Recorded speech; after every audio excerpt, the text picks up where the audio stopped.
শুভ সকাল বন্ধুরা, কেমন আছো সবাই? আশা করছি তোমরা যে যেখানেই আছো প্রত্যেকেই খুব ভালো আছো। আমিও তোমাদের ভালোবাসায় বেশ ভালোই আছি। এস ফ্যামিলিতে আজ আরো একটি নতুন ব্লগে তোমাদেরকে জানাই অনেক স্বাগত, অনেক ভালোবাসা। আজ হলো রবিবার আর এখন ঘড়িতে সময় সকাল ৮টা মতো। আর তোমাদেরকে সাথে নিয়েই আজকের ব্লগটি এই সকাল থেকেই শুরু করছি। তো আজকে মাম্মাম সোনা একটু সকাল করেই ঘুম থেকে উঠে গেছে। প্রত্যেকদিন ও সকাল ৯টা থেকে ৯:৩০ দিকেই ওঠে। তো ওকে জল খেতে দিয়েছি, ও নিজের মতো করে জল খাচ্ছে। আর ও যদি একবার ঘুম থেকে উঠে পড়ে তাহলে ওর বাপিকেও ঘুমোতে দেবে না, ওর বাপিকে সঙ্গে নিয়েই উঠবে। আর ওর বাপি একটু দেরি করেই ওঠে, ওই ৯টার দিকে ওঠে। তো মেয়ে যখন উঠে গেছে ঘুম থেকে, ও উঠে গেছে। আচ্ছা, এখন আসলাম রান্নাঘরে। আর রান্নাঘরে আসার আগেই প্রত্যেক দিনের মতো নিয়ম করেই শাশুড়ি মাকে জিজ্ঞাসা করেছি যে কি রান্না করব। তো মা বলল যে অনেকটা পরিমাণে কাউমিল্ক জমা হয়ে গেছে, তো একটু সুজি রান্না করো সকালের দিকে। তো আমি বললাম ঠিক আছে। তার জন্য এদিকে মেয়ের জন্য আমি ২ প্যাকেট মতো সুজি কিনেছিলাম। তো সেখান থেকে ১ প্যাকেট মতো আমি এখন রান্না করছি। আর এদিকে কাউমিল্কটা ফোটানো হয়ে গেছে। তো সুজিটা রান্না করব আগের থেকেই, সেই জন্য আগের থেকে রেডি করে নিচ্ছি। আর এদিকে রুটিও বানাচ্ছি সকালবেলায়। এখন অনেকগুলো করে রুটি বানাতে হচ্ছে, বাড়িতে একজন কাকা আবার কাজ করছেন সেই জন্য। তো এদিকে এখন সুজি রান্না করছি। তবে আজকে সকাল থেকেই একদম রাত পর্যন্ত মাম্মামের খাবারগুলো একটু চেঞ্জ করেই দেব, কেননা ওর পেটটা তেমন একটা ভালো নেই। আজকে আমি খেজুরের গুড় দিয়ে সুজি রান্না করেছি। আর যে কোনো খাবার খেজুরের গুড় দিয়ে রান্না করলে এত ভালো লাগে খেতে, কি আর বলবো। কালারটাও দেখো কত সুন্দর এসেছে।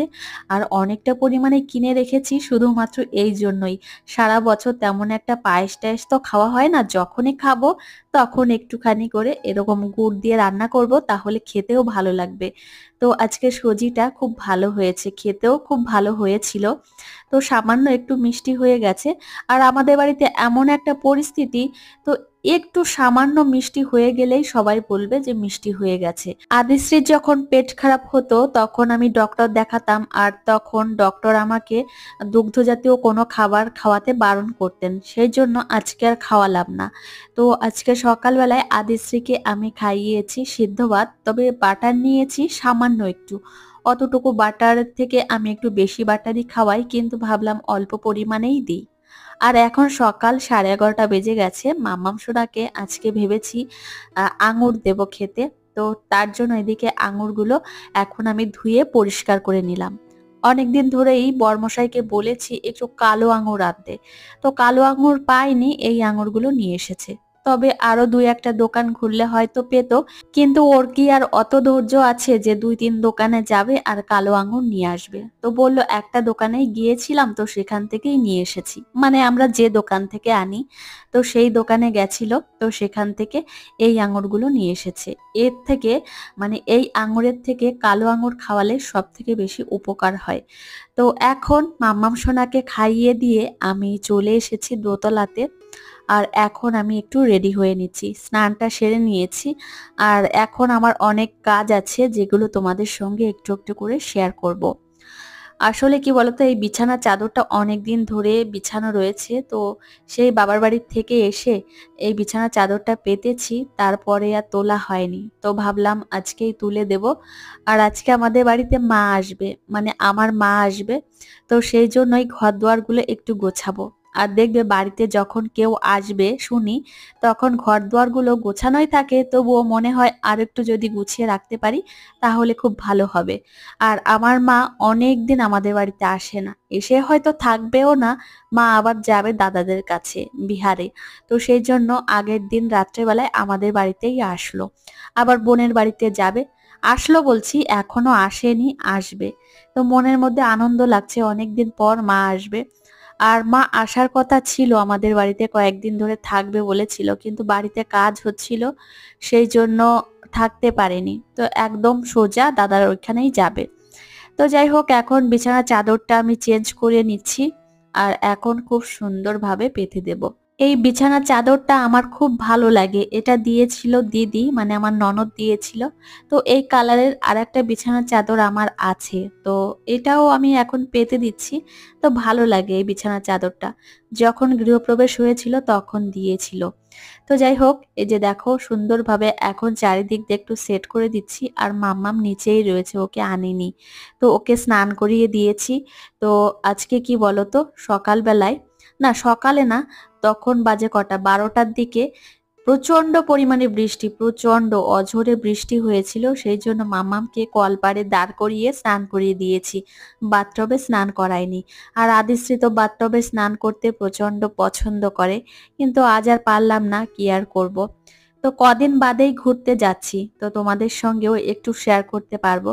আমার তেমন ঘোরার জায়গা নেই জানো তো, যে কোথাও একটু যাব। এক বাবার বাড়ি আর এক হচ্ছে বোনের বাড়ি, তাছাড়া ঘোরার জায়গা তেমন একটা নেই। আর হয়তো দাদাদের কাছে যাওয়া যেতে পারে, কিন্তু কে নিয়ে যাবে, সেই জন্যই যাওয়া হয় না। আবার মাঝে ভেবেছিলাম যে যাব, কিন্তু এই যে আমার শরীরটা ভালো নেই। এই যে 2 মাস মেডিসিন চালাবো, তারপর যদি ঠিক হয় তো ভালো, না হলে আবার অপারেশন করতে হবে। তো এই জন্যই মনে মনে একটু টেনশন রয়েছে। তো অনেক কিছু পরিকল্পনা করেছিলাম, কিন্তু সেগুলো কেমন একটা এলোমেলো হয়ে গেল। তো আবার অপারেশন করে তারপর সমস্ত কিছু মনে মনে ভাবতে হবে। আবার সামনে পুজোও চলে আসলো। তো ভেবেছি যদি অপারেশন করাই তাহলে পুজোর পরেই করাবো, না আগে করাবো, সেটাই ভাবছি। কি করব দেখা যাক, তখন যে সময় আসবে তখনই দেখা যাবে। আর সর্বোপরি আমার হাজবেন্ড আছে, ও যা বলবে সেটাই করব।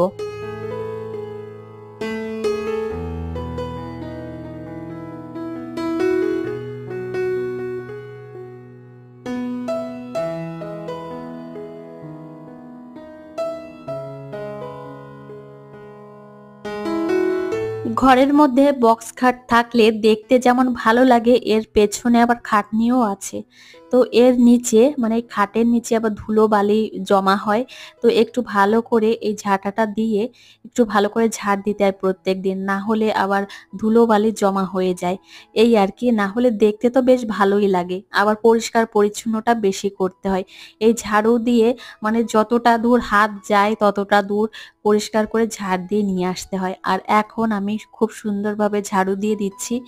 তো নিচে আবার যাব, মেয়েকে আবার খাওয়াতে হবে, তো এই একটা টেনশন। তো সারাদিনে ওকে খাবারগুলো একটু চেঞ্জ করে করে দিচ্ছি।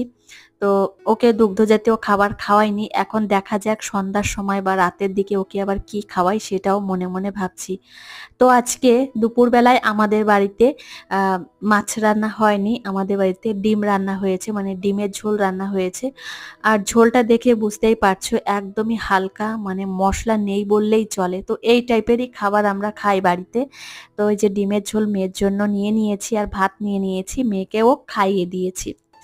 আর আমাদের বাড়িতে আমার মা এসেছে বিকাল বেলায়, তো তোমাদের দাদা ভাই নিয়ে এসেছে, আর এখন আমার রুমে এসেছে। আমার মায়ের শরীরটা তেমন একটা ভালো নেই, তবুও কষ্ট করেই আসলো। তো মাকে বলেছি, ও মা চলো ওপরের ঘরে, তো কেমন কি সাজিয়েছি চলো একটু দেখে আসবে। আর তুমি তো গৃহপ্রবেশের সময় আসোনি, তো সেই জন্য চলো। আবার কবে আসবে? আবার মা কি বলতো, এই যে যাচ্ছে আর হয়তো পুজোর আগে আসবে বাড়িতে। তো বেশ কয়েকদিন থাকবে, মানে কয়েক মাস থাকবে দাদাদের ওইখানে। তো এই যে দেখো আমার মাম্মাম সোনা কি করছে, ফ্লাইং কিস দিচ্ছে। তো এখানে একটু আমরা বসে রয়েছি, তোমাদের দাদা ভাই, আমি, আমার মেয়ে, সবাই। আদিশ্রীকে সকালবেলায় আমি খাইয়েছি সেদ্ধ ভাত, মানে আলু সেদ্ধ আর বাটার দিয়ে খাইয়ে দিয়েছি।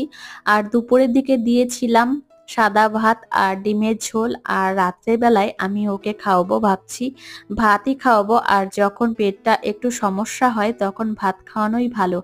আর রুটি জাতীয়, মানে গম জাতীয় কোনো খাবার না খাওয়ানোই ভালো। তো এদিকে আমি রুটি বানিয়ে নিচ্ছি। আর সত্যি বলতে এই সকালে রাত্রে রুটি বানাতে বানাতে আর কি বলবো, ভালো লাগে না, একটা তিক্ত অভিজ্ঞতা। আবার মা এসেছে, তো মায়ের জন্য আবার দুটো রুটি বানাতে হচ্ছে।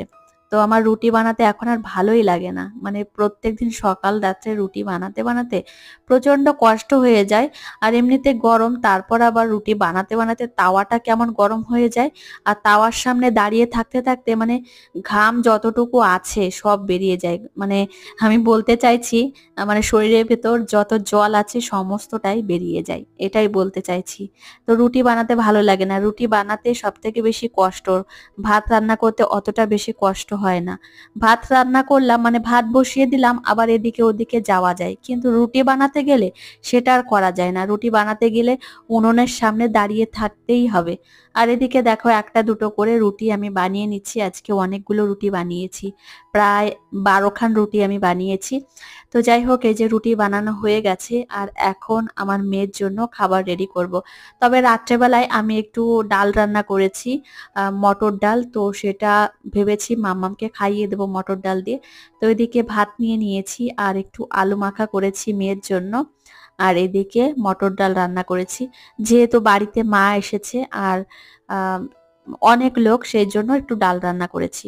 তো এই যে দেখো মেয়ের রাতের খাবার সুন্দরভাবে সাজিয়ে নিয়েছি, আর চলো এখন আদিশ্রীকে রাতের খাবারটা খাইয়ে দেওয়া যাক। আর এই খাবারটা খুবই ভালো লাগে আমার, সত্যি বলছি, একদম হেলদি এবং টেস্টি, খুব ভালো লাগে খেতে।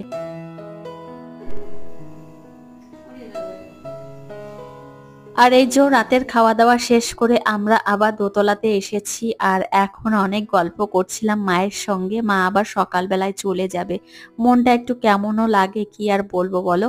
তো চলো আজকের ব্লগটি এই পর্যন্তই, তোমাদের সঙ্গে দেখা হবে পরের একটা মিষ্টি ব্লগে।